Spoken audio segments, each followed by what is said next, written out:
كان لنا رؤية سياسية واضحة. أردنا أن نكون امواک مجلس سوریا دموکراتیک مسده هلوستا میا سیاسی آشکره و دیاره.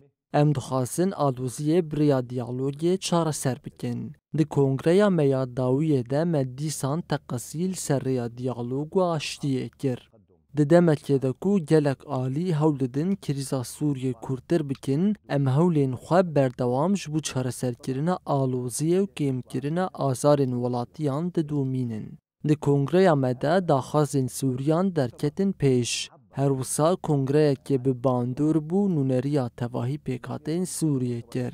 آرمان جامعه نوکرن و گوهرتنه. مؤتمرا مؤثرا حاك الأزمة البنيوية، وكان الهدف منه التغيير والتجديد. اسمحوا لنا أيضا بمداخلة مختصرة من مشايخ قبيلة طي وعشائرها بدون أي إقصاء، وتضمن حقوق المرأة والمكون